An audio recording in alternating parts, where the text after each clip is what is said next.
ಯಶಸ್ವಿಯಾಗಿ ಶಸ್ತ್ರಚಿಕಿತ್ಸೆ ಮುಗಿಸ್ಕೊಂಡು ವಾಪಸ್ ಬರ್ತಾ ಇದ್ದಾರೆ. ಅವರು ನೋಡೋದು ಎನರ್ಜೆಟಿಕ್ ಅನ್ನುವಂಥದ್ದು ಮತ್ತೆ ಪ್ರೂವ್ ಆಗ್ತಾ ಇದೆ. 100% ಪ್ರೂವ್ ಆಗುತ್ತೆ. ಅವ್ರು ಯಾವಾಗಲೂ ಹೆಂಗೂ ಎನರ್ಜೆಟಿಕ್ಕು, ಅವ್ರು ಯಾವಾಗಲೂ ಉತ್ಸಾಹದ ಚಿಲುಮೆ. ಏನಾದರೂ ಪ್ಲಾನ್ ಆಗಿದೆಯಾ ಸರ್ ಅವ್ರನ್ನ ವೆಲ್ಕಮ್ ಮಾಡ್ಕೊಳ್ಳೋದಕ್ಕೆ? ಏನು ಪ್ಲಾನ್ ಇಲ್ಲ. ತುಂಬ ಹೃದಯದಿಂದ ಅವ್ರನ್ನ ಸ್ವಾಗತಿಸೋದು ಕಾಯ್ತಾ ಇದ್ದೀವಿ ಅಷ್ಟೇ. ತುಂಬ ಪ್ರೀತಿಯಿಂದ, ಅಕ್ಕರೆಯಿಂದ. ತುಂಬಾ ಭಯ ಆಗಿತ್ತು ಎಲ್ರಿಗೂ, ತುಂಬ ಹೆದರ್ಕೊಂಡಿದ್ವಿ, ಎಲ್ಲ ಪ್ರಾರ್ಥನೆಗಳಿತ್ತು, ಎಲ್ಲರೂ ಬೇಡ್ಕೊಂಡಿದ್ವಿ ಅಣ್ಣ ಹುಷಾರಾಗಿ ವಾಪಸ್ ಬರಲಿ ಅಂತ. ಬಂದಿದ್ದಾರೆ, ಅದ್ರ ಬಗ್ಗೆ ತುಂಬ ಖುಷಿ ಇದೆ, ಹೆಮ್ಮೆ ಇದೆ. Thank you.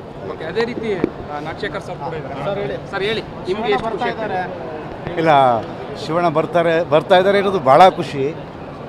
ಏಕೆಂದರೆ ನಮ್ಮ ಅಣ್ಣನ ನಾವು ಕಾಯ್ತಾ ಇದ್ವಿ, ತುಂಬ ಸಂತೋಷ ಆಗ್ತಿದೆ. ಅದಕ್ಕೆ ಇಡೀ ಏನು ನಮ್ಮ ಶಿವಣ್ಣನ ಕುಟುಂಬ ಇದೆ, ಎಲ್ಲರೂ ಕಾಯ್ತಾ ಇದ್ದೀವಿ, ನೋಡೋದಕ್ಕೆ ಖುಷಿ ಆಗ್ತಿದೆ. Thank you. ಇನ್ನು ಅದೇ ರೀತಿ ಅವರ ಆಪ್ತ ವಲಯದವರು ಕೂಡ ಸಾಕಷ್ಟು ಸಂಖ್ಯೆಯಲ್ಲಿ ಜನ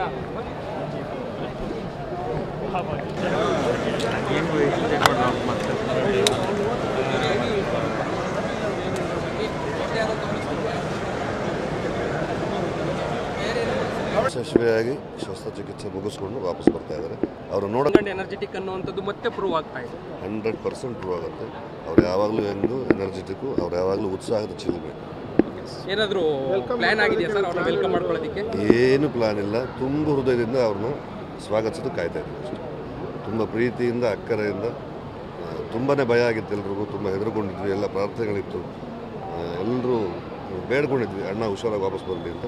ಬಂದಿದ್ದಾರೆ, ಅದ್ರ ಬಗ್ಗೆ ತುಂಬ ಖುಷಿ ಇದೆ, ಹೆಮ್ಮೆ ಇದೆ. Thank you. ಓಕೆ, ಅದೇ ರೀತಿ ನಾಗಶೇಖರ್ ಸರ್ ಕೂಡ ಇದ್ದಾರೆ. ಸರ್ ಹೇಳಿ, ನಿಮಗೆ ಎಷ್ಟು ಖುಷಿ ಆಗ್ತಾರೆ? ಇಲ್ಲ, ಶಿವಣ್ಣ ಬರ್ತಾ ಇದ್ದಾರೆ ಇರೋದು ಭಾಳ ಖುಷಿ. ಏಕೆಂದರೆ ನಮ್ಮ ಅಣ್ಣನ ನಾವು ಕಾಯ್ತಾ ಇದ್ವಿ, ತುಂಬ ಸಂತೋಷ ಆಗ್ತಿದೆ. ಅದಕ್ಕೆ ಇಡೀ ಏನು ನಮ್ಮ ಶಿವಣ್ಣನ ಕುಟುಂಬ ಇದೆ, ಎಲ್ಲರೂ ಕಾಯ್ತಾ ಇದ್ದೀವಿ, ನೋಡೋದಕ್ಕೆ ಖುಷಿ ಆಗ್ತಿದೆ. Thank you. ಇನ್ನು ಅದೇ ರೀತಿ ಅವರ ಆಪ್ತ ವಲಯದವರು ಕೂಡ ಸಾಕಷ್ಟು ಸಂಖ್ಯೆಯಲ್ಲಿ ಜನ